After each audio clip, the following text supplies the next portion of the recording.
Thank you, Miss Lauren, for that. Great lesson, for having a grateful heart. Again, that sheet for the sign-up sheet is back there in the vestibule. Nobody else has signed up, so you put your name on there, and we'd love to hear from you and the way that you could bless the kids through a little simple children's lesson. Thank you, Miss Lauren, for that. That's a great job. We're in Genesis chapter 1 this morning. We're still looking at the creation story. And now, I told you when we started in the book of Genesis, I believe that God spoke and He created the world. I don't believe it took billions of years. I believe it took 7 days. And we're looking at each day of creation and seeing how God spoke, and He created the world exactly like He wanted it to be.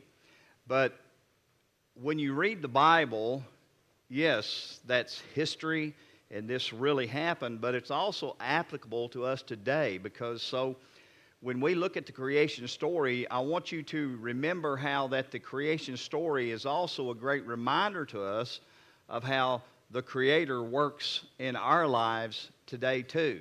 So there's great application here in the creation story. And when we look at Genesis chapter 1, verses 9 through 13, we're looking at day 3 of creation.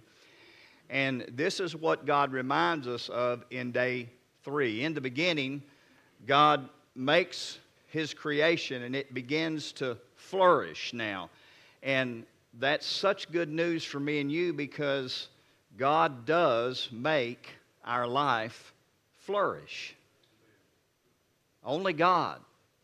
He can make our life flourish. And as you see here, God has done some things before He gets to day 3, because He's giving us a foundation of everything that's coming later. Have you ever noticed that before something can flourish, before something can really grow, it needs a good foundation?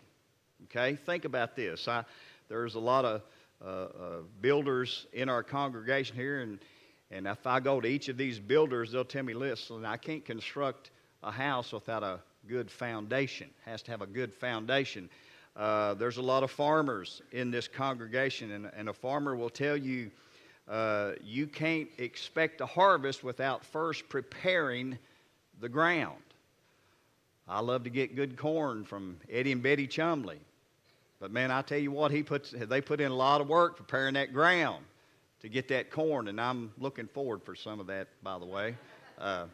But they'll tell you, you have to prepare that ground. There's a lot of ladies in here that love to work in the garden. A gardener cannot enjoy the flowers without first cultivating the soil, right?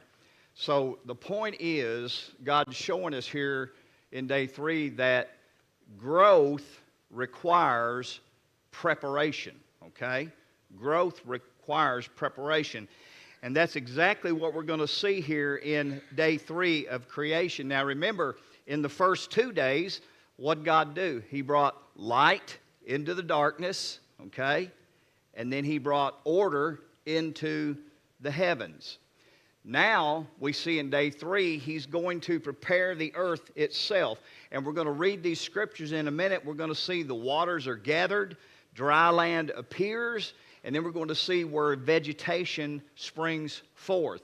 And when you read this simple, what seems to look like, what seems to read like a simple description of creation, it's really God revealing to us an important truth. God is preparing the world for life. God's preparing the world to flourish. And just as we read this day 3 story, and just as God prepares the earth now for fruitfulness, friends, listen, He's still preparing and cultivating His people today, okay? So don't look at this as just something historically that really happened. Look at it how it's an ongoing picture of how God works still in His people today, because only God can make our lives flourish. Look at Genesis chapter 1 starting in verse 9. And God said, let the and let the dry land appear, and it was so. And God called the dry land earth, and the gathering together of the waters he called seas, and God saw that it was good.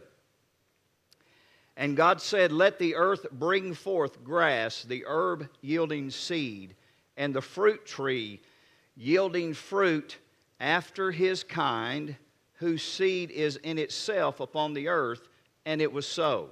His kind, and the tree yielding fruit, whose seed was in itself after his kind, and God saw